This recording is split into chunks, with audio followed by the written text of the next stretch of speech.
Hi.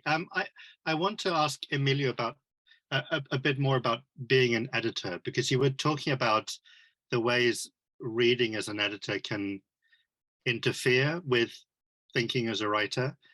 But I also know that a lot of my favorite writers are very good editors. There is a discipline that they learn. There is an economy that they learn. There is a way of thinking about structure that they learn from working on a lot of novels, a lot of people's books, different writers' books, one after another. And I wonder if you can say something about what the benefits are, what you learn as a writer by editing other people's writing. Yeah.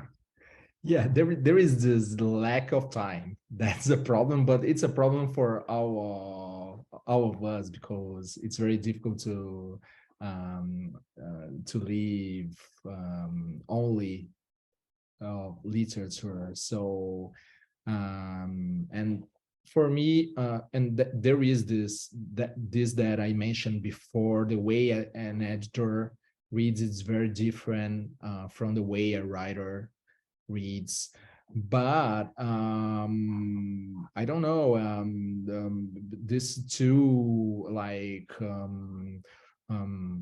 professions, or these two activities they can enrich each other, of course, and I'm very fortunate to be able to observe writing from these two positions, I think, Daniel, and because they are different, and to know that they are different is very important also.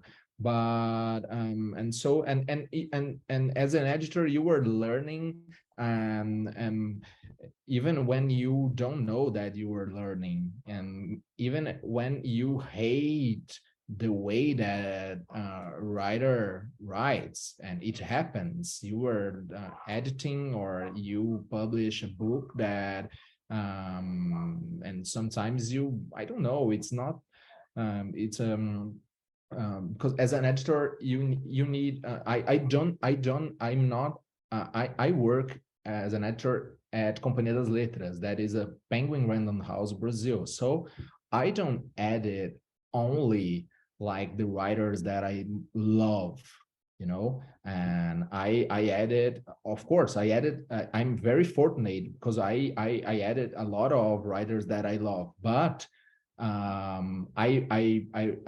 read a lot of things that I don't like also, because that things that we don't make offers, but I need to read, and I need to write to the agent, I need to write to the writer.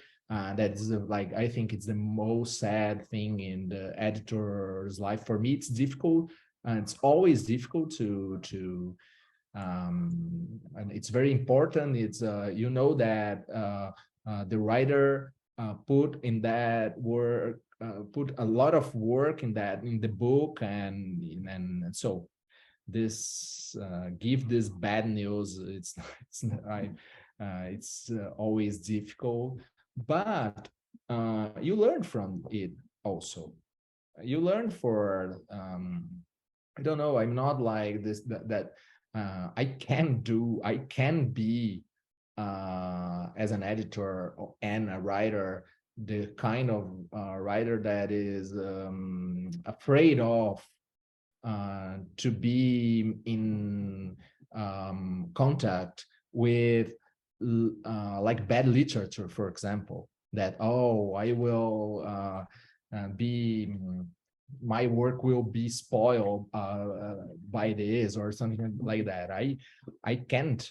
And so but well, the problem for me is the lack of time, for sure. But I think to observe writing from these two positions, it's it's very good, I think, and it's very special. I think it's very special. It's very, very special. It's a kind of writer, I think. It's like, I don't know, and I love a lot of writers that use it to be or editor, like Natalia Ginsburg, Italo Calvino, the Italians, like Cesare Pavese, and of course, and I'm sure the work as an editor had an influence in the way of these guys wrote its works, or so. Yeah. Thank you, Daniel.